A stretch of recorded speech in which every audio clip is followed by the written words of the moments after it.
शिवपुराणातील हे तोडगे नक्की करून पहा. 1. कधी जर तुम्ही खूप कठीण परिस्थितीमध्ये अडकलेले असाल, तुम्हाला एखाद्या गोष्टीची खूप भीती वाटत असेल, आपल्या जीवनात खूप काहीतरी वाईट होणार आहे किंवा तुमचा डावाडोळा फडफडतोय, काहीतरी गडबड होणार आहे, तेव्हा रुईचं गुलाबी फूल महादेवांच्या मंदिरामध्ये जाऊन अशोका सुंदरीला स्पर्श करून शिवलिंगावरती अर्पण करावे. कितीही कठीण काळ असेल तरी त्यातून मार्ग निघतो. 2. खूप प्रयत्न करूनही एखाद्याचा विवाह जमत नसेल किंवा पत्रिकेमध्ये मंगळ असेल तर त्यांनी भौम प्रदोष करावा. मंगळवारी जो प्रदोष येतो त्याला भौम प्रदोष असे म्हणतात. 3. महादेवांना दिवा ओवाळला तर ध्यानाची प्राप्ती होते. 4. बिल्वपत्राचे झाड लावले तर 1 कोटी शिवलिंग मंदिर बांधण्याचं पुण्य मिळतं. त्या बिल्वपत्राच्या झाडाला एक प्रदक्षिणा घातली तर विश्वातील जेवढे तीर्थक्षेत्र आहेत तेवढ्या तीर्थक्षेत्रांचं दर्शन घडतं. 5. कमरेच्या खालच्या बाजूस कधीही फाटलेला कपडा घालू नये. ज्याचा कपडा फाटलेला असेल त्याला आयुष्यभर दरिद्री आल्याशिवाय राहत नाही. 6. महादेवांना विड्याचं 1 पान वाहिलं तर संपत्ती प्राप्त होते. 7. तुम्हाला एखादा व्यक्ती खूप त्रास देत असेल पण तुम्ही त्याच्यासोबत लढू शकत नसाल तेव्हा एक शमीपत्र घ्यावं. त्या शमीपत्राला गंगाजलानं धुवून शिवलिंगावरती अर्पण करावं. त्यानंतर तिथे बसून ओम नमो शिवाय हा मंत्र 108 वेळा जपावा. या मंत्रामुळे मोठ्यात मोठा शत्रू देखील नमतो असे म्हटले जाते. 8.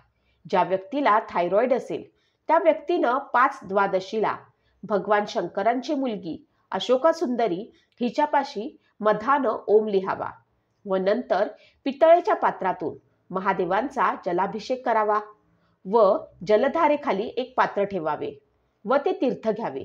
द्वादशीच्या दिवशी दुपारी 12 वाजता ज्या लोकांना थायरॉइड आहे त्या लोकांनी हे ग्रहण केल्यावरती त्यांना थायरॉइडमध्ये फरक पडतो. 9. बहुतेक लोकांच्या कौटुंबिक जीवनामध्ये खूप साऱ्या अडचणी असतात.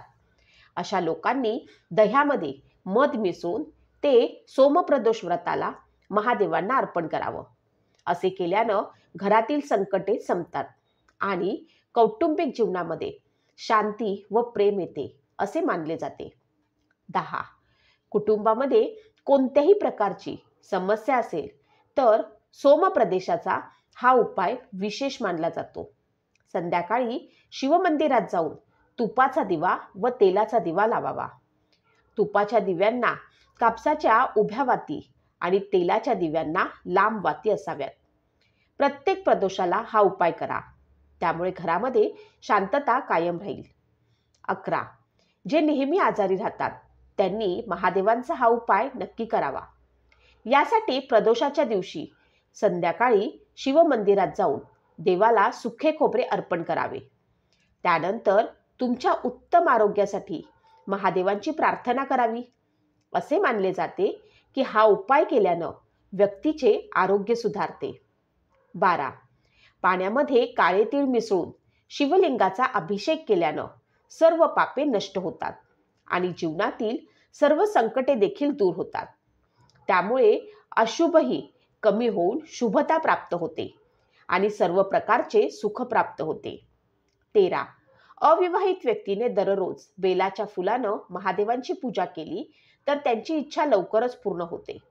जुईच्या फुलांना पूजन केल्यानं कधीही धन आणि धान्याची कमतरता भासत नाही. 14. शिवपुराणानुसार एखादी व्यक्ती शारीरिक आणि मानसिक रूपात कमजोर असेल तर त्या व्यक्तीनं दररोज गाईच्या तुपानं महादेवांना अभिषेक करावा. 15. शिवपुराणानुसार धनप्राप्तीसाठी पाण्यामध्ये तांदूळ मिसळून शिवलिंगावरती अभिषेक करावा. असे केल्यानं पैशाशी संबंधित समस्या दूर होतात आणि कर्जाच्या समस्येतून आराम मिळतो.